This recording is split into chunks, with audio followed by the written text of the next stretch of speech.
So don't assume because they are from the Southwest that they're not going to see your artwork as they wander through the Bellevue Arts and Crafts show. Okay, drawing up with pencil, overhead projector. Do not fake something that everybody knows exactly what it is. I hate when they take Mount Baker, my neighborhood, and they draw Mount Baker. 35, 45, and you guys, you are glacier driven. Every mountain I've got in my area is kind of like this because we are water worn away. So we do get the craggy bottom. You guys might get that, but then you get the glacier carved shape. So that U shape to your valley is unique everywhere else. So don't just assume I did 4-inch glacier, but I gave it a steep edge. It won't sell to an Alaskan artist or Alaskan customer because that valley looks wrong. And I got to see 4-inch glacier back when it was visible from the parking lot. Yeah. And my second husband has a picture of him sitting on the edge of the glacier in the parking lot. Okay, if you're right-handed, have your supplies on your right-hand side so you don't slop paint and whatever, but make sure you have yourself covered below if you're a slob. Okay. Bob Burridge has it right. Start with a background and work your way forward if you have a quarter amount of your painting in sky. If you have a bunch of trees, the sky is not the subject matter. The trees are. We would start with the subject matter. So when you're thinking about what do I paint first, what do I make my whole story about, what is your subject matter mostly about? That's the story. Everything else has to adjust to it. If it's going to be sunflowers, we're going to do yellows of the sunflower first. I couldn't find regular tape, so I used Gorilla tape. Yellow's going to be the story. Everything else will adjust to it. So as we talk today about where do I start first? If you've got a lot of stuff in the foreground and skies in the background, go ahead and start there and kind of work your way. The mountain's going to be more important, but I don't want, especially since I'm working upright, I don't want water to be dribbling down on all my detail work that I spent time drawing. The pastel that I gave you guys to use yesterday dissolves in water so that it doesn't show up too much, but you can't really go do that when you start to wet out the surface to get some soft edges. You'll lose all your pastel lines. So do it in pencil.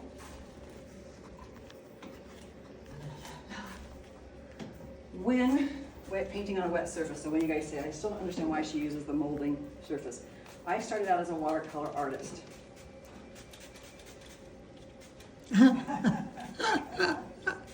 Oh my gosh. And some ice cubes in there. And I think I have a great big brush somewhere around here, but anyway, you would want to literally connect all the water droplets so they are all holding hands. Just kind of work on one half of your painting at a time.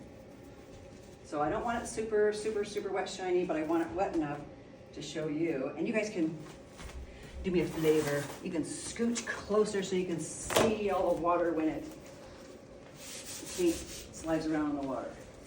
Come on, you guys. Everybody gonna Come on, scoot get closer? Everybody come up one little bit closer.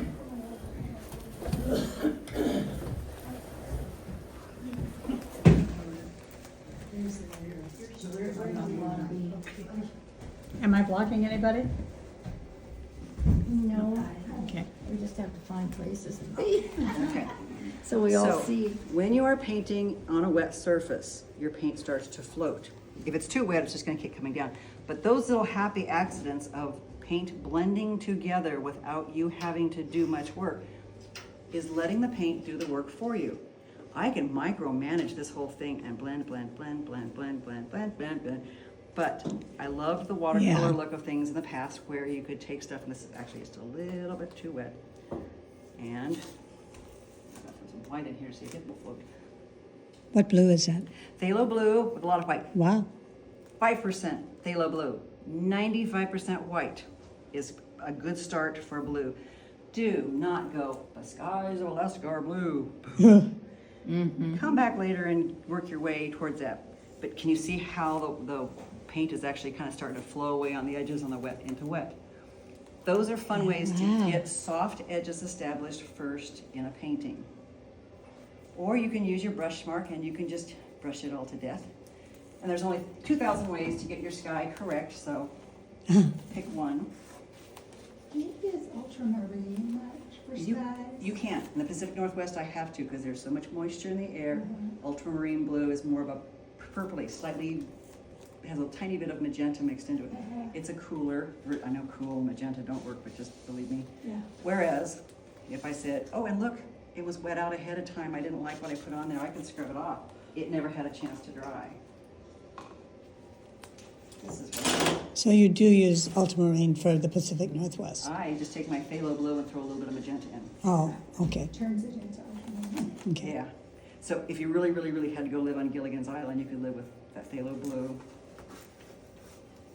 Indian yellow, because it actually stains versus covers, but it's a little tiny reddish too. And magenta, and you could like make it without. Now, if you've got white mountains on a white background, you got to be careful. Don't get too white on your background because your white mountain is not going to show up. So value does all the work, color gets all the credit. As you look at something, and I have Baker, I can barely see Baker because it's so moisture in the air. It's like, I would see Baker, kind of barely because there's so much moisture in the air. Ooh, there's the top of Baker. You can barely tell it's there. If you want it to stand out, you have to think about, well, son of a booger bunny. I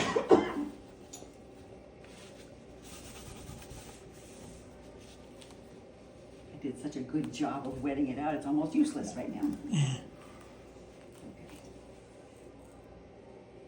So if your canvas is wet, you have to use more paint with less water in your paint.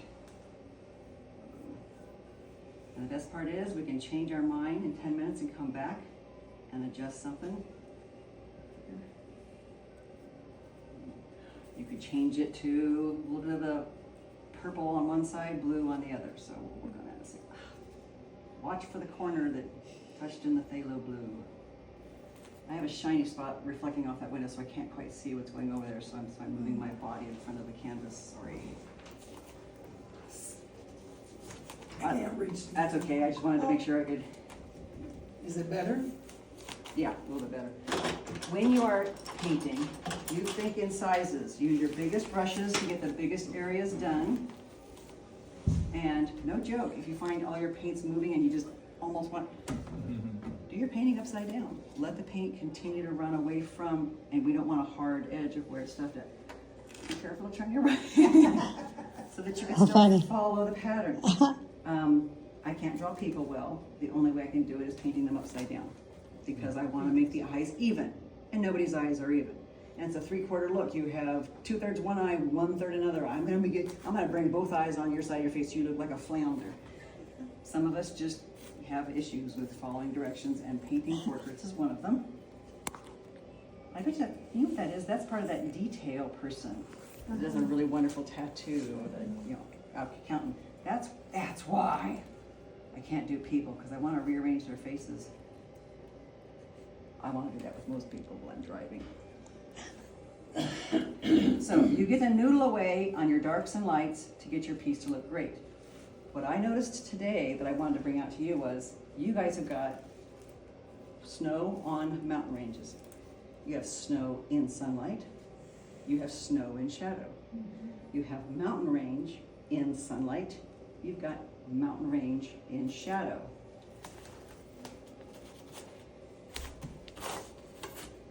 So if this were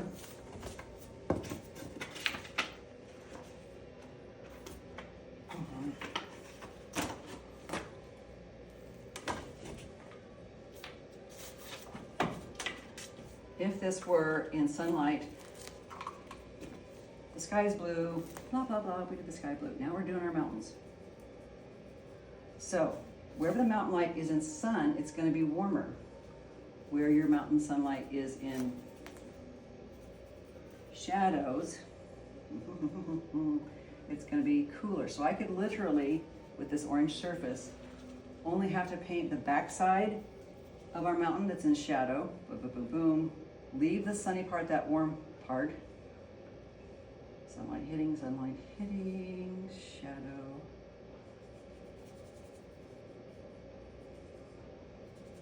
So I know this sounds like a lot.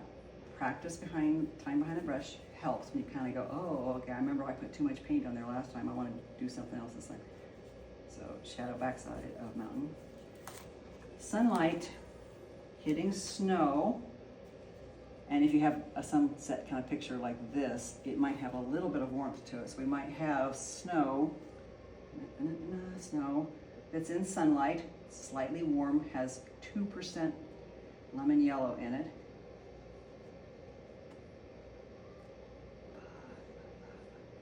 Everybody facing east is going to have the same color range. We do not have sunny, bright sun on the back side of something in shadow, but just everybody facing northeast is going to get the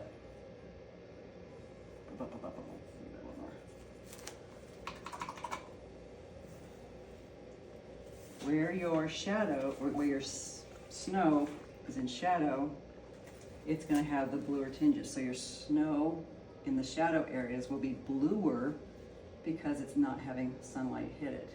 So there might be some blues tucked into your shadows. So there's basically 4 values to your mountain range minimal. The sunlight hitting snow, the snow in shadows. Sunlight hitting the forward edge of your warm mountain range, and the shadowed version of that mountain range. So as you look at your reference photos, think about breaking it down into, okay, my mountain range with snow is these 4 minimum. You can add the noodly differences later on, but for the most part, there needs to be 2 values to your snow, and 2 values to your mountain range. So on you landscapey people that want to do a landscapey thing about thinking in the distance, we are going to start with the sky, get it built in first, then we'll do the far off mountain range, then we'll work our way forward, just like Bob Ross, except I don't have the squirrel in my pocket. So that's a general rule for landscapey stuff. So sunlight barely hitting, make the sunlight look really awesome on my forward edge of my mountain. So what we've also done here is we've made a story about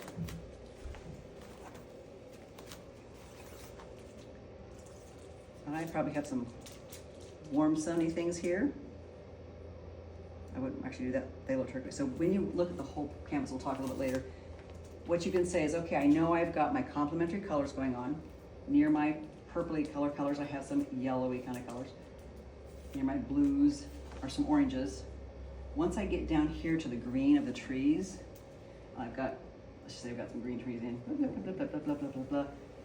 having reds somewhere near my greens. So you kind of work your complementary colors in sections. They don't have to be the same all the way across the board, but that's a way to help that green look greener because it's got its complement near it. As we work on our sky up here, he's kind of a blue sky, and he's interesting because he's against an orange mountaintop. So we've kind of got the blue and the oranges going in the majority of this storyline. So when you kind of look at stuff and go, why do I always go to the same color scheme? There are certain color schemes that work well together. So as you deal with those mountain things. So for Craig, who wanted to do trees and mountain stuff, we're going to start with your sky. After you get in, you're going to work your mountains forward, and I'll do a little more of a demo kind of after lunch to get people landscape started. When you have a great big amount of whatever, you're going to spend a lot of time noodling. I don't want to spend the next 2 hours in front of you doing that. But you're going to work that mountain kind of forward, and as you work down, then we work our wet into wet. So when you say, what do you mean wet into wet? I kind of have the skies going wet into wet and mess them up pretty good, so you can see that not all things work even when you're a teacher. But, okay, mountain, sky, okay. Here's wet. There is majority of our water in the foreground. And I could do a whole day, 3-day class on water, just so you know. There's only 2,000 rules that work. But when you're painting wet into wet, it gives you all those soft edges that need to be established that aren't just hard edged, because your storyline above the water is going to have harder edges.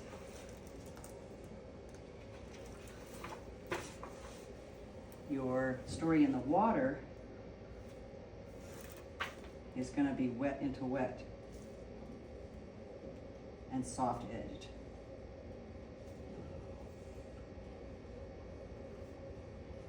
My extra painting palette here.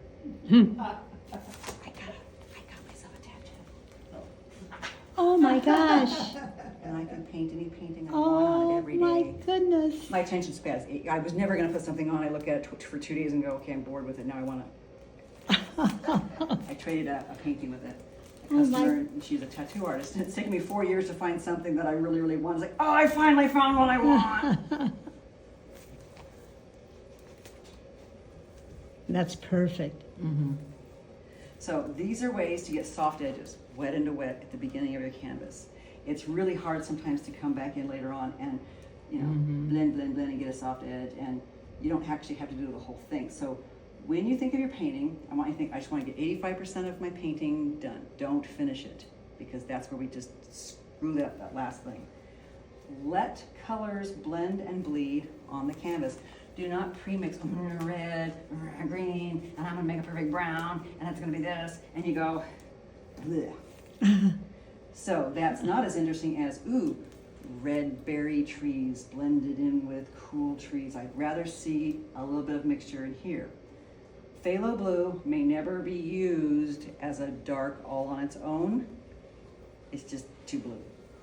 If you're gonna do it, you're gonna mix it with the darks. To make your darks, you get to take your dark green and your red. I'm just gonna throw these guys together for a second.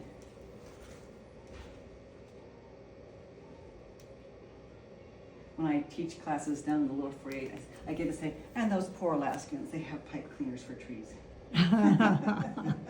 That's not okay in the Pacific Northwest. It is up here.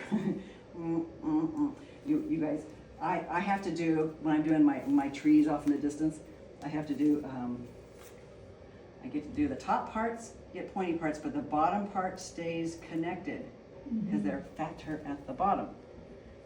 You got 50-year-old trees that are 3 feet tall and sticky.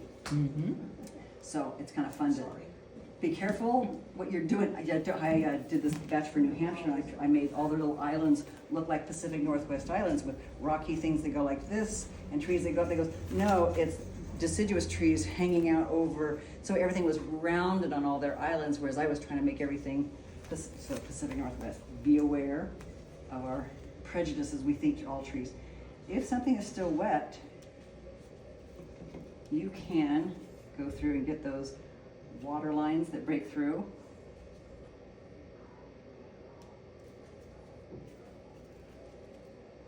And the reflection's already there with the drips. And you don't have to work the whole painting at once, just work it in sections.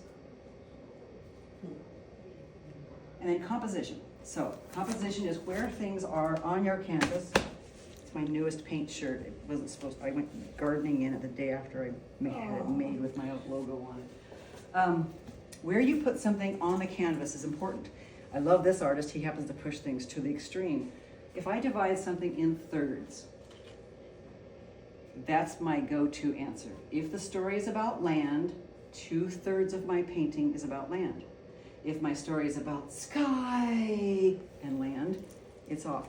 He's pushed him almost to the 1/4 range. His main subject matters are where those tic-tac-toe lines up. Your main subject matter is in one of those 4 spots. He's kind of pushed him way off to the edge. This is the policeman. And no joke, this canvas is actually a little bit longer, so he wasn't right on the edge. But his main people are off on the 1/3 to 1/4 edge, way off on the edge. So that's what composition is, where you put it on a canvas. So my main subject matter, I'm going to make my bestest looking trees probably be in the best and highest mountain peak is probably going to be kind of on a 1/3. But be careful lining too much up right here. I might go like that, and then make sure I have some excitement over here on this side to balance it out. But 1/3. Try not to divide things in half if you can. There's something about, I had to divide that in half to tell you what it was, and it's right smack dab in the middle. There's a subconscious thing in your brain that says, you're so stupid, I had to tell you what the subject matter was, so I painted my poppy right in the middle of the painting so you would know that's the subject matter. the little kid inside you goes, I knew that. And I, so try to think in 1/3. That'll solve half your problems as far as composition. If your painting is 2/3 blue, it's only going to be about 1/3 orange. So think in 2/3, 1/3. You will find when you do a poppy painting and it's exactly perfect amounts of green and red, meaning if you cut this painting apart and it was equal pile of reds and greens, there's another subject matter, your brain kind of goes, it is too much. Let's say 2/3 red, 1/3 green. If you have something going on in your painting, we can talk about value, 2/3 dark or light to 1/3 dark or light. If you have equal amounts of something, it's kind of boring. So 2/3 dark, only about 1/3 light. It's kind of 2/3 lightish and 1/3 dark. So if you kind of go, wow, I did the exact painting she told me to paint. Color, value, and placement are three major things that are going on in our heads. So when people say, how long did it take you to paint that painting? And I said, 2 days and 40 years. Yeah. 40 years of where to put it on the canvas, how much value to put it on there. My brain knows that much. I don't do value studies myself because it's already in my brain. I flunked so many tests in schools because I couldn't show my work on most of my stuff because it was already up here and I couldn't go backwards. So those are things I'm thinking of as I tackle a subject matter. That's the landscape. Here is a quickie floral. So those are far away something or others. The composition works. If you can turn your painting in multiple directions, then it still looks Wow. good. Especially abstract painting. Oh, I just want to be an abstract artist. You really gotta have a good composition. You just can't have equal amounts of stuff, and there's got to be some small areas and some big areas. So there's always the center stage. Look at me, look at me, look at me. There's always the support cast around it that supports the main subject matter. The red on your canvas is not the same value red everywhere. It's in the shadow red over there. It's in the sunlight red over here. So think about what your story is when you start getting into a piece and going, okay, if it's one poppy, it's most likely the center where the light hits the purples and the greens in the center of the poppy. That's the focus. It's not the edge out here pointing to your neighbor's painting. So as you question why you've gotten where you're at, these are 25-year-old photographs.